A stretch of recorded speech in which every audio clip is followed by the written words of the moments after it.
You know how sometimes in role playing games things can go quite off the rails? Let's just say it started with a fire and went downhill from there. And by downhill, I mean we had a ton of fun and laughed incredibly hard. So stick around to find out how my players and I fared with the Dragon of Wantley. This scenario was written by S.R. Sellens and is a one-shot that can be played in roughly 4 to 6 hours. It takes place in Yorkshire, England in the 1920s. A young socialite mysteriously disappears as she heads on a trip with a man that she recently met. Investigators eventually make their way to a small village where they find something much darker brewing. Now, from this point forward, there will be spoilers, so you've been warned. My first tip for keepers is that this scenario took a little bit longer than your average one-shot to prepare, particularly if you want all of the bells and whistles. There is a ton of story depth to this, and it took me a couple reads to actually get all the details down, organized, and understand the full story. In addition, there's extra steps that you can take for the handouts to make them a little bit more authentic.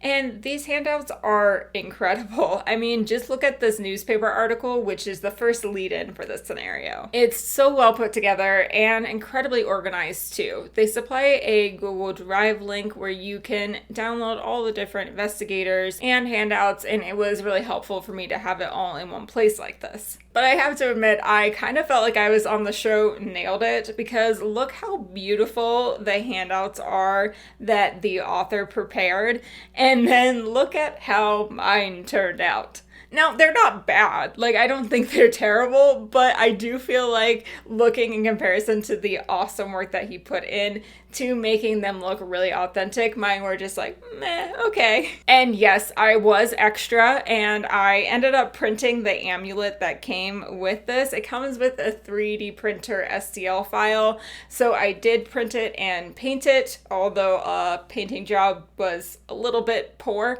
but I tried my best, and that is the important part.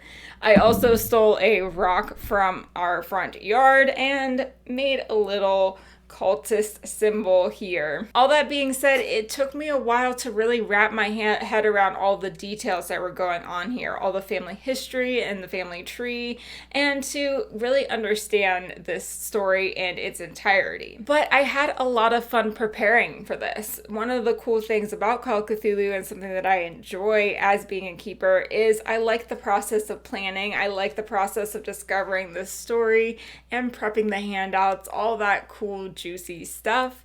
And so I had a lot of fun prepping for this because it was so well organized and because the handouts were of a really high quality. All right, let's move on to the walkthrough of this scenario. So a little bit of the backstory. Flora met Frank Adler recently and fell in love with him. They were headed up to Flora's family home north of London, assuming he was going to ask permission to marry her. But Frank had other plans. See, Frank was on a mission to be declared the legitimate son of Sir Reginald More. And this was, of course, to inherit the significant land that would come with being his heir. Turns out Frank is Reginald's son, but they never really made it official because it was out of wedlock. What does that have to do with Flora, though?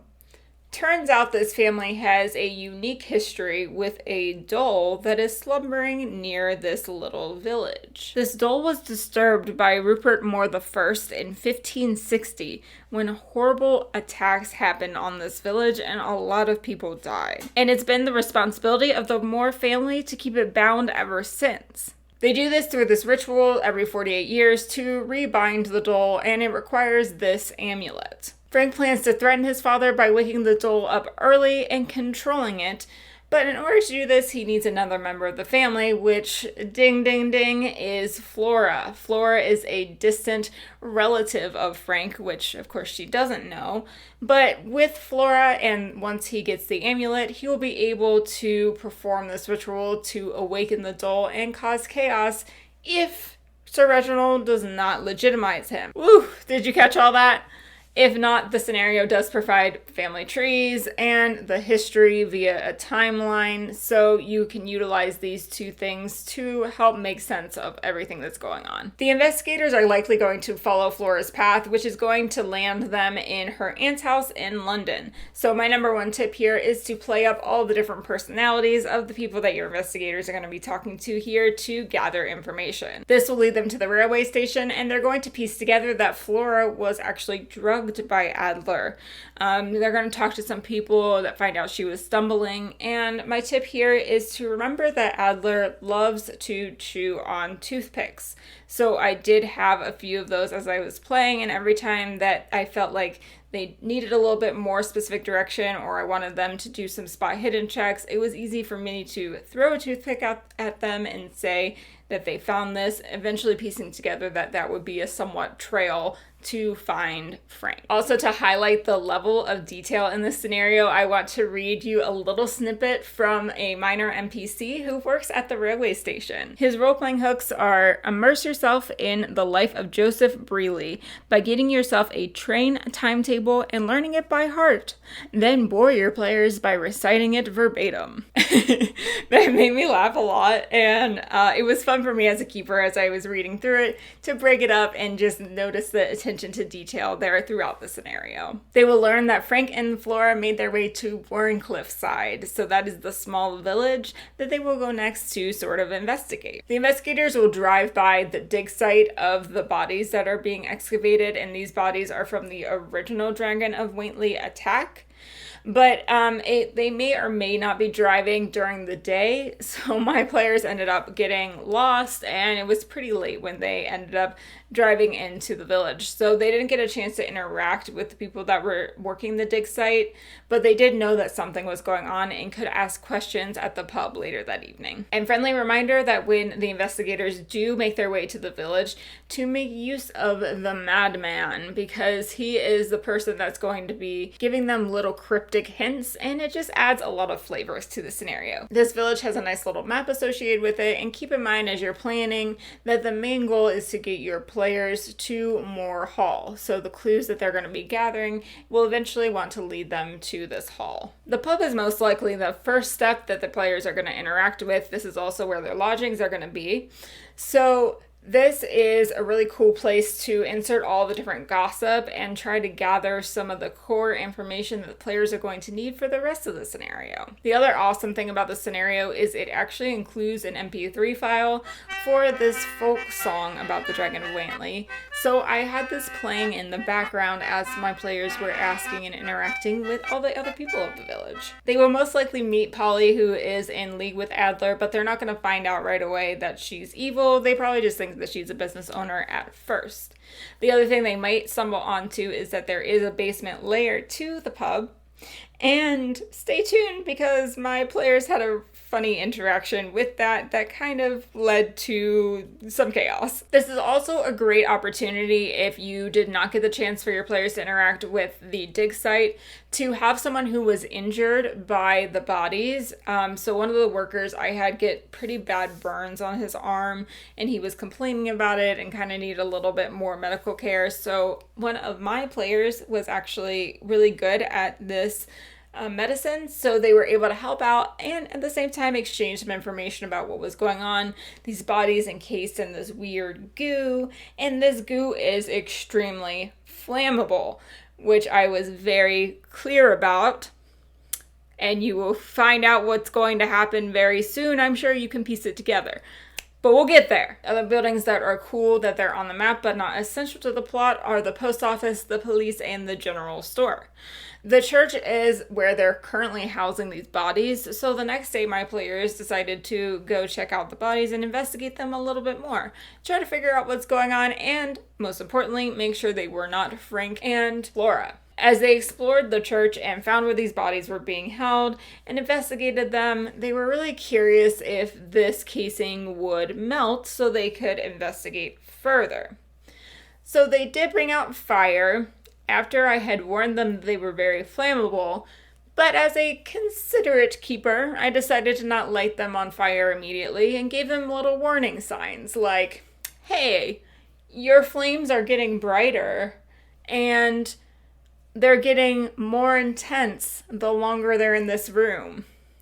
You're starting to smell a little bit of an oily, gassy smell. At that point, my player said, well, we should probably leave the room. So they did, but then they left the torches on fire and ended up exploding a church. So that was a mess.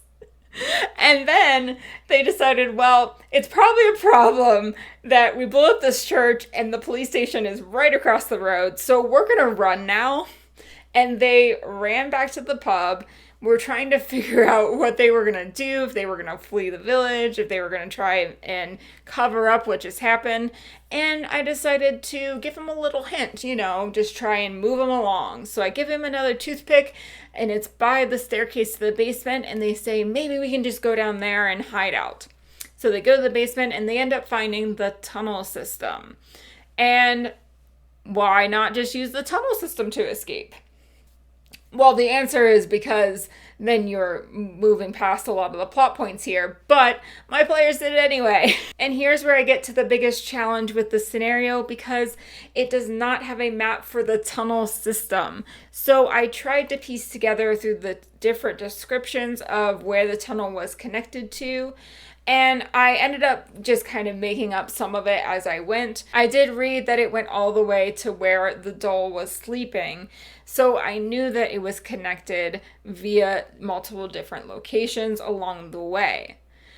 Well, my players ended up spending a ton of time in the tunnel system, so it was a bit of a struggle for me because I'm like, I don't know really how this was intended to go, but we're going to just go with it. So in order to try and stay a little bit to the story and gather those plot points, I included an entrance to Moor Hall along their path. They did get to that point, opened up the door, saw that there was a nice looking house, but heard some footsteps. They didn't like the sound of those footsteps and immediately just closed the door and went walking down the tunnel. So then they completely past Moor Hall, which is an essential plot point for this scenario. So I'm going to give you my perspective on what I think the most important bits are if your players don't entirely skip it. So in the hall, your players would start to gather that Adler has a very similar family resemblance to people in the Moor Hall. This is going to start to piece together that they're definitely some sort of family relationship and that Adler did pay Reginald a visit. Reginald, of course, is not very open about why Adler was there, but I think it's important to give the opportunity for the players to push on Reginald a little bit to get some more information. I think it can be a little bit tough for the investigators to really gather everything that's going on because there are a lot of details. So make sure there's different roles or skill checks that they can do to try and gather a little bit more to piece these different things together. They should eventually stumble their way onto the lodge, which is where Adler is currently keeping Flora. And you're going to find a little bit more information and clues here. Specifically, the postcard from Polly saying that she successfully stole the amulet, which shows that Adler has it in his possession and it is no longer with Reginald. This should add some urgency to the situation, and your players will want to make their way to the crags next. Make sure to mentally note the timing of the ritual to see if Frank would be at that stage yet, or if he hasn't started the ritual yet. When my players got there, they ended up getting there relatively quickly, and there were just crates of blue John waiting for this ritual to take place. It was kind of hilarious to see my players bury this blue John all across the countryside because he's like, well, this seems important, so we're just gonna bury it.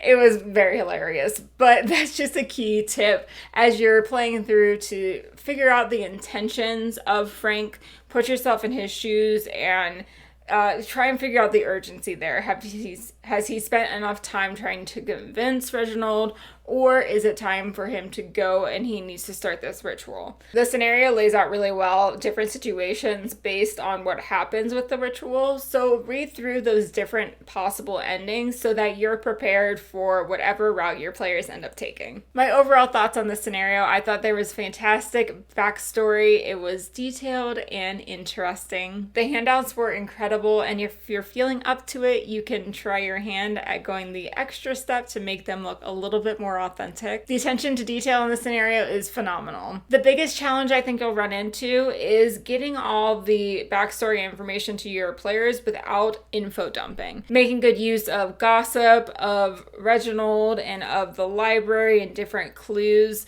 Especially the workers at the dig site, they may be able to drop hints. All these are vehicles for you to give your players some more hints and to not make it super veiled. You might need to be a little bit more obvious for your players to really understand what's going on. There was the added challenge of not having a tunnel map, so if you're feeling up to it, you might want to sketch one beforehand if you think that'll be helpful for you during play. And a nice reminder to have some of the NPCs a little bit more convincible to try and get some more information, like Reginald and Polly, as possible people that you can get a little bit more information out of if your players don't seem to be quite on the right track. I think this scenario is fun and interesting. It was a great time for me to prepare it, and even though my players totally went off the rails, we had a fantastic time playing it, and we had fun, which is the most important part when we're playing role-playing games anyway.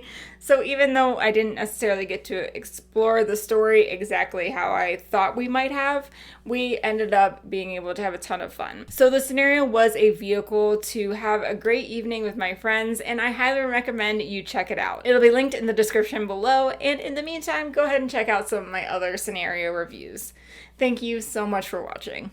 Bye.